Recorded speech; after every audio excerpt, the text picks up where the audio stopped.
할렐루야. 우리는 긴 예레미야서 말씀을 함께 묵상해 가고 있습니다. 하나님의 나라가 망하는 그 모든 역사를 끌어안고 예레미야는 40년 동안이나 그렇게 하나님의 말씀을 전하고 있습니다. 그 시간을 통과했던 예레미야 심령은 상당히 피곤했습니다. 피곤한 심령, 연약한 심령이라고 했습니다. 그러나 이 예레미야가 깊이 잠들 때 하나님께서 주시는 상쾌함과 만족함을 주셨노라 라고 그렇게 고백을 하고 있습니다. 여러분, 우리가 살아가는 이 땅의 삶은 참 피곤하죠. 여러분, 육체적으로도 피곤할 겁니다. 그러나 더 피곤한 것은 우리의 심령이, 우리의 마음이 피곤하고 연약하죠. 그러나 여러분, 그것은 육신이 실무로 말미암아 회복되지 않습니다. 하나님의 말씀이 우리 가운데 있을 때 우리의 심령이 상쾌하게 변화될 줄로 믿습니다. 특별히 이 상쾌함과 만족의 심령을 위하여서 예레미야에서 가장 클라이막스가 되는 예레미야서 31장 31절에서 33절 말씀 중에 특별히 33절에 이렇게 말씀을 하고 있습니다. 그러나 그날 후에 내가 이스라엘 집과 맺은 언약은 이러하니 곧 내가 나의 법을 그들의 속에 두며 그들의 마음에 기록하여 나는 그들의 하나님이 되고 그들은 내 백성이 될 것이라 여호와의 말씀이니라. 아멘. 여러분, 진리의 말씀이 우리 심령 가운데 새겨지고 역사할 때에 피곤했던 우리의 심령, 연약했던 우리의 심령이 다시금 회복되어지고 상쾌하게 될 줄로 믿습니다. 오늘 이 본문의 배경은 1절 말씀을 보시면 유다의 시드기야 왕 열째해다 이렇게 말하고 있습니다. 시드기야가 통치한 지 10년이 되었을 때라고 정보를 제공해 주고 있죠. 시드기야가 통치한 지 10년이 대해 일어났던 10년째에 일어났던 큰 사건이 있는데, 시드기야가 통치한 지 10년째 남유다가 바벨론에게 망해요. 그리고 오늘 이 본문 말씀은 32장 말씀은 하나님의 나라라고 말했던 다윗의 언약이 있었던 남유다가 어떻게 되는 해일까요? 망하게 되는 해, 망하기 직전에 일어났던 일을 우리에게 알려주고 있습니다. 하나님의 나라라고 말했던 이스라엘이, 남유다가 망해요. 느부갓네살이 다스린 지 18제가 해가 되었고 2절에 보면 그 바벨론 군대가 지금 어디를 포위하고 있습니까? 예루살렘 성을 포위하고 있는 상당히 심각한 상황입니다. 사방에 우겨싸임을 당했을 만큼 그런 심각한 상태였고 바벨론이 계속 공격하거든요. 그런 상황 가운데서 예레미야도 뭐라고 예언했는가 하면, 예레미야는 40년 동안 계속 동일한 메시지를 선포해요. 뭘 선포합니까? 너희들 바벨론에게 항복해라. 바벨론이 결국 이긴다 라는 것을 선포했는데, 이렇게 선포함으로 말미암아 2절에 보니까 이 예레미야는 시위대, 그러니까 감옥에 뭐 되어 있습니까? 투옥되어 있게 됩니다. 하나님의 뜻을 전했고 하나님의 말씀을 전했는데도 불구하고 지금 어떻게 된 거예요? 투옥되어 있는 예레미야의 현실이라는 거죠. 여러분, 이것이 바로 이 땅을 살아갔던 바로 예레미야의 삶이었습니다. 그런 예레미야 삶 가운데에서 오늘 7절 이후에 보면 특별히 독특하게도 자신의 가족이었던, 친척이었던 아나돗에 사는 이 아나돗이라는 동네는 베냐민 지파가 차지한 땅이고, 이 예레미야는 베냐민의 지파에 속한 사람이거든요. 그에게 찾아와서 7절 이렇게 말하고 있죠. 7절 말씀 보시면, 보라, 내 숙부 살롬의 아들 하나멜이 내게 와서 말하기를 너는 아나돗에 있는 내 밭을 사라. 여러분, 하나님께서 먼저 예레미야에게 이렇게 말씀해 주는 거예요. 너의 숙부가 찾아올 건데, 하나멜이라는 사람이 찾아올 건데 그 하나멜이 아나돗에 있는 내 밭을 사라, 이렇게 말을 하게 될 것이다. 그렇게 사라라고 말하는 것은 이 기업을 물을 권리가 예레미야 너에게 있다라고 하나님 말씀하시죠. 그렇게 말씀하실 때 실제로 이 하나멜이 찾아와서 8절에 보니까 기업의 상속권이 내게 있고 물을 권리가 내게 있으니, 이렇게 말함을 통해서 이 예레미야는 17세계를 주고 뭐를 삽니까? 밭을 사게 됩니다. 이렇게 밭을 사고 나서 이제 하나님 앞에 기도하는 내용이 쭉 이어지는 것이 오늘 본문의 말씀이죠. 여러분, 지금 얼마 지나지 않으면, 그 해가 지나지 않으면 이 나라는 어떻게 됩니까? 망하게 돼요. 망하게 되는데도 불구하고 하나님은 왜 이 밭을 사라고 하실까? 여러분, 이런 기본적인 이런 의미겠죠. 70년이 지나면 여러분 이 백성들이 어떻게 해요? 돌아오게 될 것이다라는 희망적인 상징으로서 뭐를 하는 거예요? 밭을 사는 거예요. 그러나 여러분 가만히 생각해 보십시오.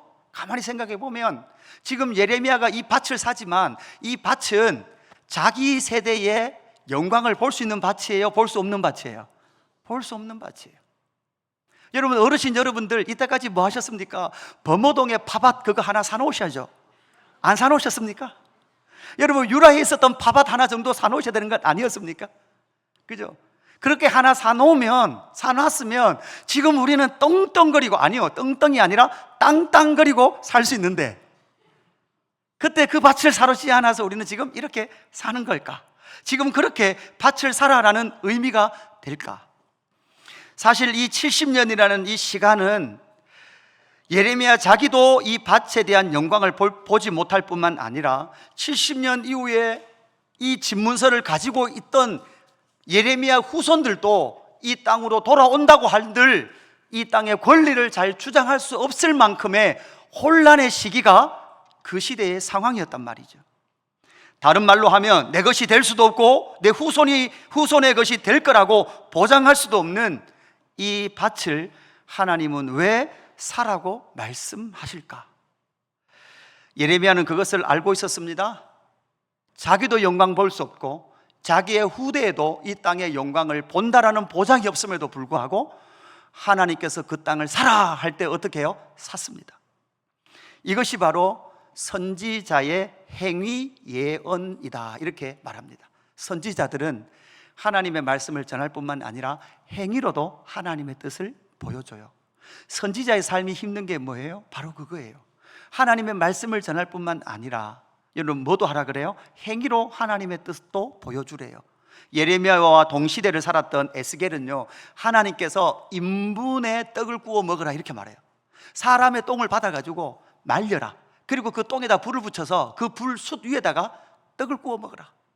여러분 얼마나 그 떡을 여러분 기쁨으로 먹으시겠습니까?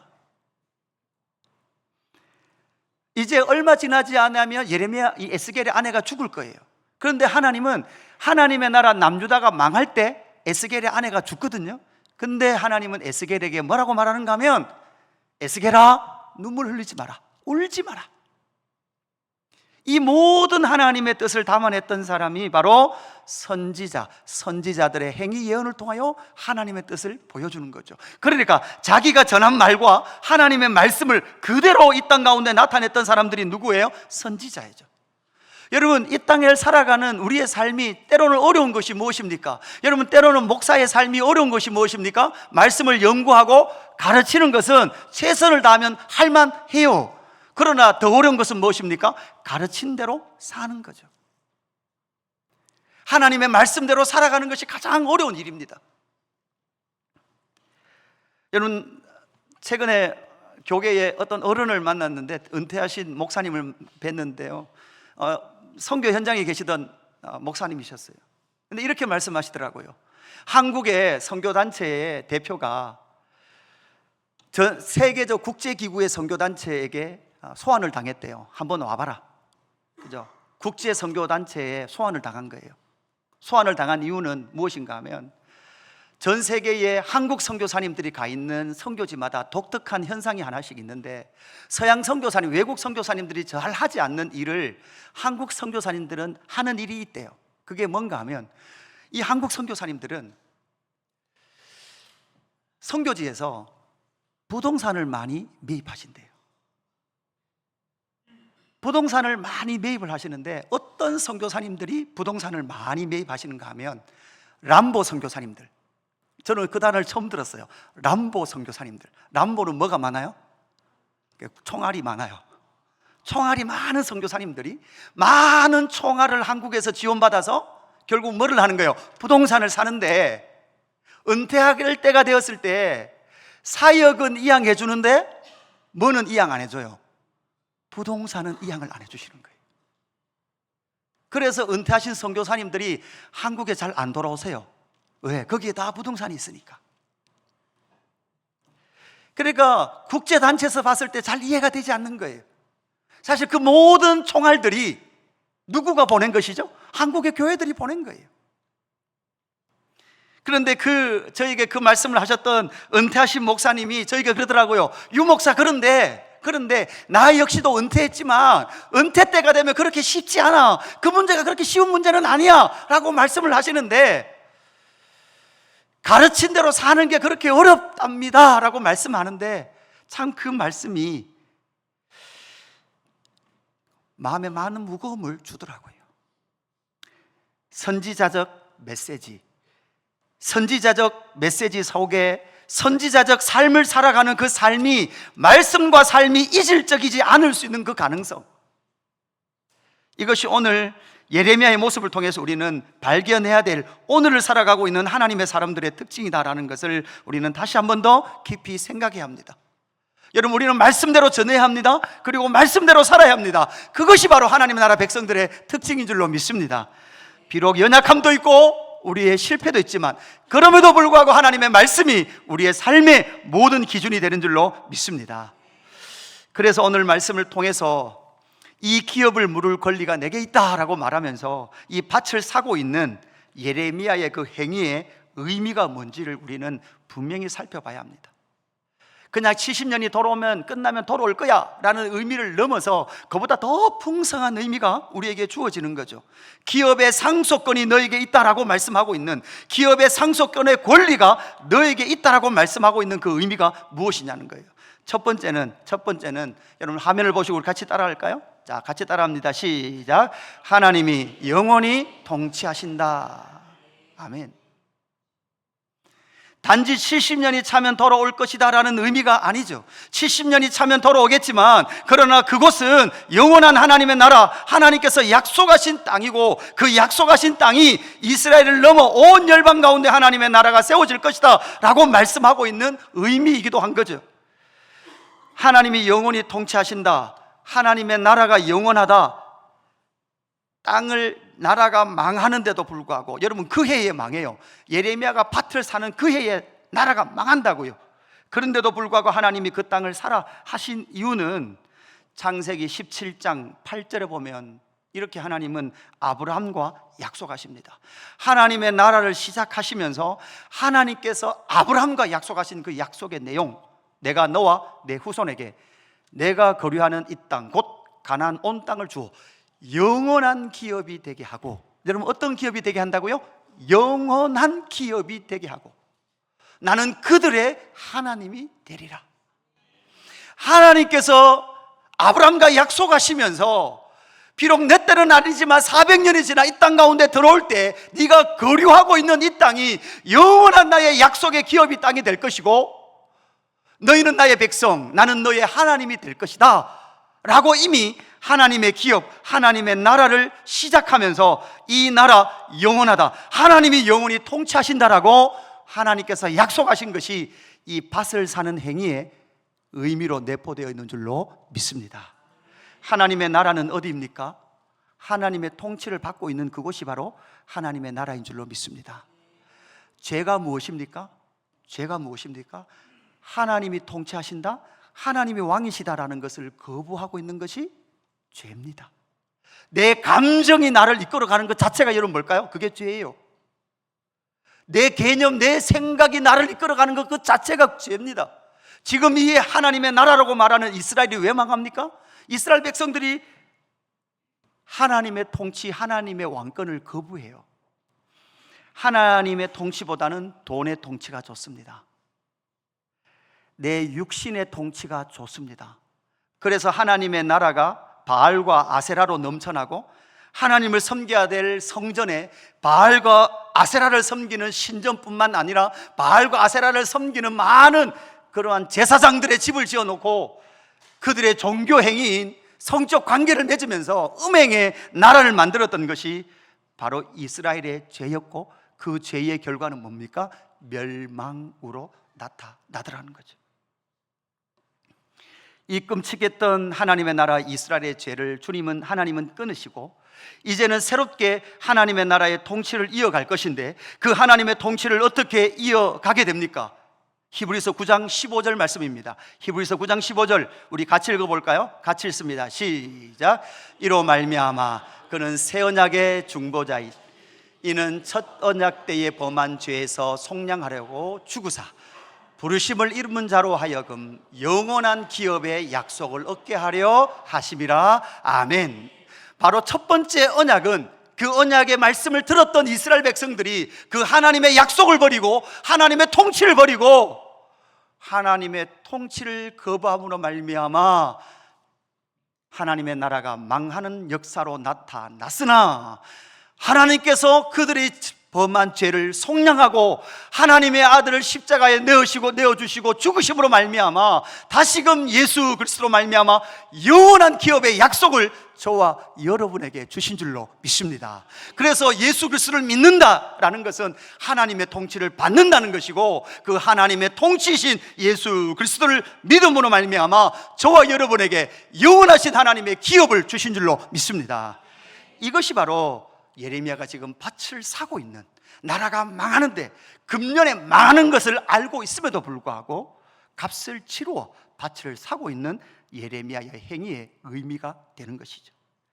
둘째는 어떤 의미가 됩니까? 하나님께서는 그 하나님의 나라를 영원히 이어가시는데 상속자를 통하여 기업을 이어가십니다. 선지자 예레미야는 베냐민 지파의 땅을 이어받습니다.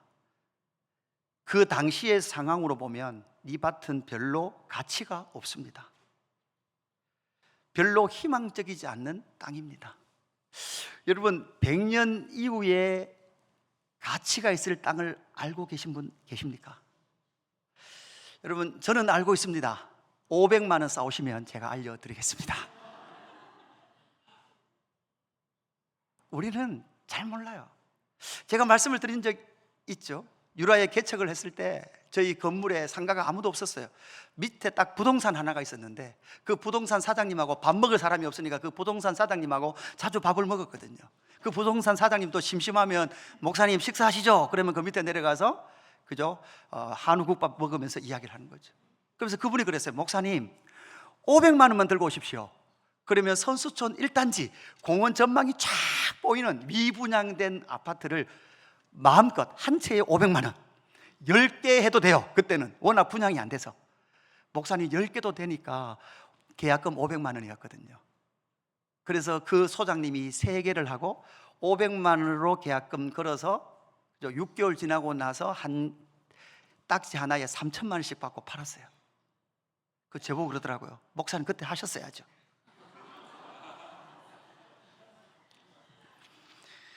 그러니까 여러분 저는 알고는 있었지만 안 했어요. 저는 알고 있었어요. 그러니까 저는 알고 있습니다. 지금 투옥되어 있는 그 예레미야에게 그 숙부 살롬의 아들 하나멜이 찾아오죠. 여러분 예레미야가 지금 투옥되어 있다는 소식도 알고 있었고 베냐민 땅에서 아나돗에서 이쪽으로 찾아오는 거리도 있어요. 근데 왜 하나멜이 왜 예레미야까지 찾아왔을까? 여러분 우리가 잘 알듯이 이것은 고엘이라는 제도 아래에 있습니다. 여러분 어떤 제도입니까? 하나님의 나라가 영원히 이어지도록 그 기업을 받을 가정의 대가 끊어지거나 문제가 생기면 그 가장 가까운 친척이 대도 이어주고 그 다음 뭡니까? 땅도 기업도 계속되도록 하는 제도가 바로 이 고엘이라는 제도죠. 자, 그렇다면 아나돗에 있었던 그 많은 이 하나멜의 또한 이 예레미야의 가족과 친척들 중에 사실 이 땅을 이어받을 만한 사람이 있었다 없었다? 없었다라고 볼 가능성도 많습니다. 성경에는 나오지 않지만 가능성이 있죠. 룻기에 보면 보아스의 며느리였던 룻을 룻 가정을 기업으로 이어받을 사람이 첫 번째 사람이 있었어요. 보아스는 두 번째 권리에 속한 사람이었어요. 그 당시만 해도 이미 많은 사람들이 계산기 두드려보고 이 기업을 이어받는 데 있어서 손해가 될 것 같으면 하나님의 법을 지켜요, 안 지켜요? 안 지켰습니다. 계산기 딱 두드려보고 이건 손해다 싶으면 하나님의 법이고 뭐고 상관없다, 나는 안 한다. 그래서 첫 번째 사람이 기업물을 의무를 누구에게? 보아스에게 양보함을 통해서 보아스는 자기에게 손해가 될 줄 알면도 불구하고 무엇이었기 때문에? 하나님의 법이었기 때문에 그 헤세드, 율법의 정신인 헤세드를 통하여 그 기업의 대를 이었던 것이 바로 룻기라는 이야기고, 그 룻기를 통해서 그 보아스의 하나님의 말씀을 지킴을 통하여 하나님께서 다윗이라는 왕을 준비하는 이야기가 룻기라는 책이 되는 것이죠. 결국은 하나님의 말씀을 따라 예레미야는 밭을 삽니다. 여러분, 이의 일을 통하여서 하나님의 나라가 계속해서 어떻게 해요? 이어질 것이다. 어떤 사람을 통하여? 하나님의 말씀에 순종하는 사람을 통해서 하나님의 나라는 계속해서 이어질 것이다 라는 것을 우리에게 말씀해 주고 있죠. 눈에 보이는 하나님의 나라 이스라엘, 남유다는 어떻게 되는 것 같아요? 망하는 것 같아요. 따라할까요? 따라합시다. 망하나? 망하지만 하나님이 회복하신다. 하나님의 나라는 영원한 줄로 믿습니다. 그 국권을 다른 이에게 빼앗기지 않는데 누구를 통하여? 하나님의 말씀을 듣고 그 하나님의 말씀에 순종하는 사람을 통해서 하나님의 나라는 계속해서 이어질 것이다 라는 것을 말씀해 주고 있죠. 신약성경 에베소서 1장 13절 14절 말씀이죠. 그 안에서 너희도 진리의 말씀 곧 너희의 구원의 복음을 듣고 그 안에서 또한 믿어 약속의 성령으로 인치심을 받았으니 이는 우리 기업의 보증이 되사 그 얻은 것을 속량하시고 그의 영광을 찬송하게 하려 하심이라. 너희도 진리의 말씀 곧 구원의 복음을 뭐 했다고요? 들었어요. 하나님의 말씀을 듣고 그 하나님의 말씀대로 믿어 순종하는 그 삶을 통하여서 성령 하나님께서 임치시고 우리의 기업에 뭐가 된다고요? 보증이 되어 주셔서 그 말씀을 믿는 사람을 통하여서 하나님의 나라는 계속해서 상속되어질 것이다 라는 것을 저와 여러분에게 말씀하고 계신 줄로 믿습니다. 여러분, 바로 이것이에요. 신앙생활은 바로 이것입니다. 하나님의 말씀이 우리 가운데 주어지고 그 하나님의 말씀에 순복하는 그 사람을 통해서 하나님의 나라, 하나님의 기업은 상속되어진다. 그런데 문제는요, 하나님의 나라 백성들이 하나님의 사람의 말을 안 들어요. 예레미야가 얼마 동안 예언했다고요? 말씀했다고요? 40년 했어요. 40년. 지금 제가 37에 개척을 했으니까 40년 하려고 그러면 77세까지 여기서 설교를 해야 돼요. 어떤 분이 연구를 했대요. 성도들이 설교를 얼마만큼 듣느냐? 현장에 앉아 계신 분들이 설교를 듣는데 얼마 듣는가 하면 6% 듣는데요. 평균 6%. 나머지 94%는 사실 듣는 동안 다 생각이 어디가 있는 거예요? 안도라메다가 있는 거죠. 계속 아까 그 목사님한테 500만 원 드리면 알 수 있는 그 땅이 어딜까? 범어동으로 가야 되나? 월배로 가야 되나? 뭐 이런 생각. 그죠? 그 6% 중에서 6%를 100으로 봤을 때 그 6%를 100으로 봤을 때 그 중에 4%만 말씀을 기억한대요. 그러니까 저도 지금 정신없는 짓을 하는 거죠. 회원들 여기서 한 명 남을까 말까? 여러분, 우리는 삶의 현실을 보면서 망한다 그랬어요. 엉망진창이라 그래요. 그러나 여러분, 지금 예레미야는 하나님의 말씀을 듣고 모든 사람이 희망 없다, 소망 없다고 말하는 그 순간에 하나님의 나라를 회복을 꿈꾸고 이 영원한 하나님의 나라만이 진짜 참 하나님의 나라다라는 것을 생각하면서 하나님의 말씀을 따라 뭐를 하더라고요? 밭을 사더라고요. 여러분, 이것이 얼마나 심장이 뛰는 일입니까? 모든 사람은 이 물질 세계에 매여 살아갑니다. 눈에 보이지 않는 하나님의 나라에 대해서는 별로 관심이 없습니다. 그러나 이 예레미야는 지금 물질 세계에서조차도 망해가는 이 하나님의 나라를 보면서도 하나님의 말씀을 붙들고 있는 예레미야의 모습을 보게 되는 거죠. 하나님이 사라고 하면 뭡니까? 삽니다. 누구도 희망이 없다고 말합니다. 하나멜의 가족이 아무도 그 아나도 땅에서 그 땅을 기업 물으려고 하지 않습니다. 예루살렘에 투옥되어 있었던 예레미야를 찾아와서 네가 이봐 살래? 네가 이 기업 물을래? 할 때 예레미야는 뭐라 그래요? 내가 하겠습니다.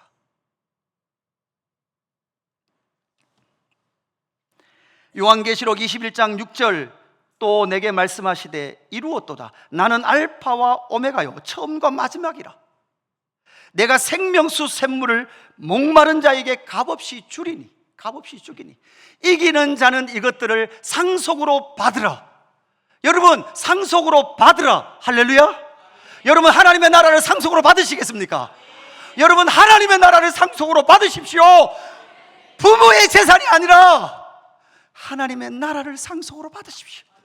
그것이 영원한 하나님의 나라인 줄로 믿습니다. 여러분, 왜 하나님의 나라 이스라엘 백성들이 망해갈까요? 하나님의 나라의 가치를 몰라요. 하나님의 나라의 영원한 것을 몰라요. 하나님의 통치를 잘 몰라요. 그냥 내 감정, 내 생각, 내 삶의 현실만 붙들고 있는 그것이 바로 죄다. 그것이 바로 죄다. 왕이신 하나님의 통치를 인정하지 않는 것이 죄다. 그러니 하나님이 통치하시는 하나님의 나라를 상속으로 받아라. 할렐루야. 이것이 바로 하나님의 뜻인 줄로 믿습니다. 저와 여러분은 하나님의 나라를 상속으로 받은 하나님의 나라 백성들인 줄로 믿습니다. 우리 옆 사람 축복합시다. 당신이 하나님의 나라의 상속자입니다. 할렐루야. 세 번째, 예레미야가 이 절망의 역사 가운데서도 그 값을 치르고 사는 이유는 무엇입니까? 세 번째, 하나님의 기업은 완성될 것이다 라는 것이죠. 지금 하나님의 나라는 눈으로 보기는 어떻습니까? 망해가요. 그리고 앞으로 몇 개월이 지나지 않으면 예루살렘을 싸고 있는 바벨론 군대가 예루살렘 성으로 들어올 거예요. 그리고 모든 귀인의 집들을 불태울 것이고 예루살렘 성전에 있는 모든 성전 기명을 빼앗아가고 그 성전을 무너뜨릴 거예요. 그리고 시드기야가 보는 앞에서, 왕이 보는 앞에서 그 왕족의 자식들을 다 죽일 거예요. 그리고 시드기야의 두 눈을 뽑을 거예요.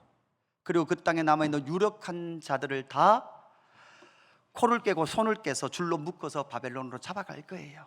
그것이 바로 그들이 기다리고 있는 현실입니다. 그럼에도 불구하고 그런 현실 속에서도 예레미야가 이 밭을 하나님의 기업으로 상속받는다는 것은 지금의 현실은 멸망 같으나 그 하나님의 나라는 여러분 어떻게 된다고요? 완성될 것을 예레미야는 믿고 있었다는 것입니다. 마태복음 25장 34절에 이렇게 말합니다. 마태복음 25장은 어떤 장입니까? 종말의 마지막 주님의 최종 심판의 내용을 말씀해 주고 있는 것이 마태복음 25장인데, 그때 임금이 그 오른편에 있는 자들에게 이르시되 아버지께 복받을 자들이여 나와서 창세로부터 너희를 위하여 예비된 나라를 말하고요 상속받으라. 여러분, 창세로부터 너희를 위하여 예비된 그 나라, 여러분 이것은 어떤 나라입니까? 완성되어 있는 나라인 줄로 믿습니다. 여러분, 지금 이 땅의 현실은 때로는 무너지는 것 같고 때로는 망하는 것 같지만, 그러나 이미 시작한 하나님의 나라는 하나님께서 반드시 완성하실 줄로 믿습니다. 그것이 바로 요한계시록에 나오는 새하늘과 새 땅의 영광이고요, 하나님의 그 천상의 영광의 완성의 모습을 신약 성경에서 저와 여러분에게 보여주고 계신 줄로 믿습니다. 사랑하는 성도 여러분, 신약의 시대 오늘을 살아가고 있는 우리에게 바로 예레미야가 땅을 산다라는 것은 이미 시작된 하나님의 나라, 예수님께서 오셔서 하나님의 나라가 너희 가운데 시작됐다고 말씀하셨던 그 하나님의 나라가 이미 시작되었지만, 그러나 사실 신약의 하나님의 나라도 이미 시작되어 있는 그 하나님의 나라는, 시작된 하나님의 나라는 어디를 향해 가고 있을까요? 완성을 향해 가고 있어요. 완성을 향해 가는 동안 우리에게도요 때로는 예레미야 시대에 당했던 고난과 고통이 있습니다. 여러분, 지금 교회가 세상 나라로부터 조롱을 당하듯이 이러한 일들이 있습니다. 증거는 무엇입니까? 로마서 8장 16절에 바울은 이렇게 말합니다. 성령이 친히 우리의 영과 더불어 우리가 하나님의 자녀인 것을 증언하시나니, 자녀이면 또한 상속자 곧 하나님의 상속자요 그리스도와 함께한 상속자니 우리가 그와 함께 영광을 받기 위하여 뭐도 같이 받아야 된다고요?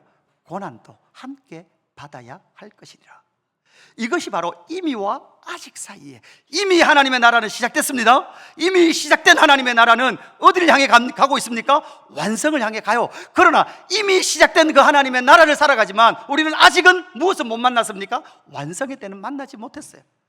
그래서 이미와 아직 사이에 뭐가 기다리고 있습니까? 고난이 기다리고 있어요. 이것이 바로 베드로가 살았던 시대의 고난이었어요.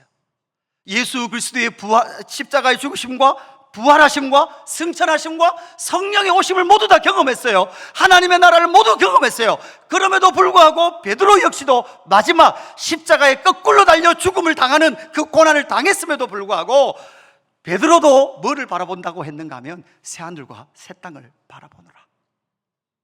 요한 사도도 마찬가지입니다. AD 90년 100년을 살아갔던 그 요한 사도 역시도 그 많은 로마로부터의 고난의 시간을 이겨낼 수 있었던 것은 이미 우리는 무엇을 받았어요? 하나님의 나라를 받았어요.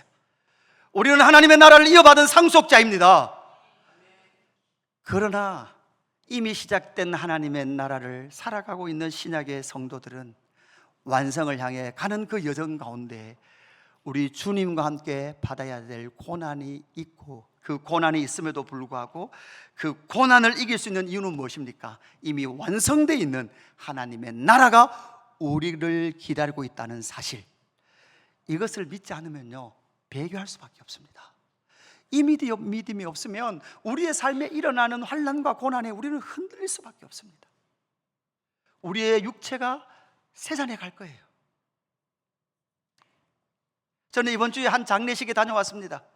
그죠? 요 가까운 지역에 있는 여자 목사님이신데요, 나이 60에 간암으로 병을 안 지 2주 만에, 병원에 들어가신 지 2주 만에 소천하셨어요. 병원에 몸이 안 좋아서 병원에 가니까 도저히 손쓸 수 없는 간암의 상태. 조문을 하면서 제가 그날 저녁에 약간 이렇게 많이 마음이 힘들었던 것 같아요. 자는데 새벽에 속에게 다 올라오더라고요.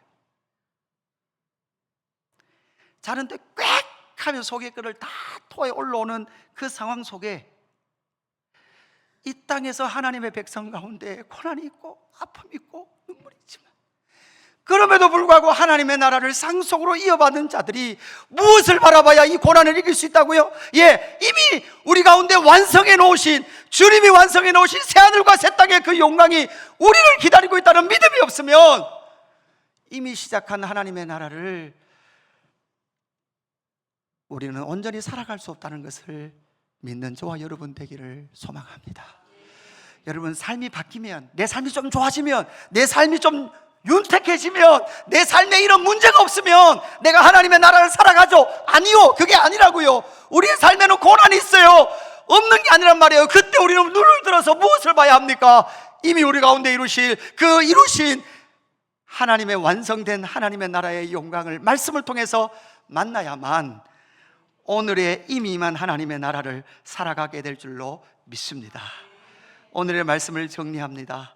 기업의 상속권이 너에게 있다. 그래서 그 해에 나라가 망하지만 값을 치르고 그 땅을 사고 있는 예레미야의 행위의 이 의미가 무엇인지를 여러분 꼭 기억하십시오. 하나님이 영원히 통치하시는 줄로 믿습니다. 하나님 우리의 왕이신 줄로 믿습니다. 그 하나님의 왕의 아들들인 우리가 하나님의 나라를 이을 상속자들인 줄로 믿습니다. 그러나 여러분, 고난이 있을 겁니다. 그러나 이미 시작한 하나님의 나라임에도 불구하고 완전하지는 않을 겁니다. 그러나 완성을 향해 나갈 줄로 믿습니다. 그래서 어려울 때마다 새하늘과 새 땅을 바라보십시오.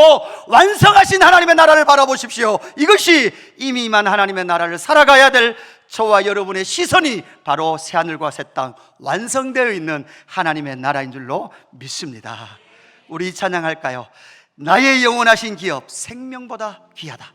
나의 갈 길 다 가도록 나와 동행하소서. 여러분, 그 길에 고난이 있습니다. 아픔이 있습니다. 답답함이 있을 겁니다. 그러나 여러분, 이기십시오. 믿음을 선택하십시오. 말씀에 순종하십시오. 그것이 바로 완성될 하나님의 나라에 도달할 우리의 삶의 여정인 줄로 믿습니다. 여러분, 심령이 답답하십니까? 심령이 피곤하십니까? 하나님의 약속을 바라보십시오. 하나님의 은혜를 사모하십시오. 그것이 우리의 심령이 회복되는 길인 줄로 믿습니다. 찬양하겠습니다.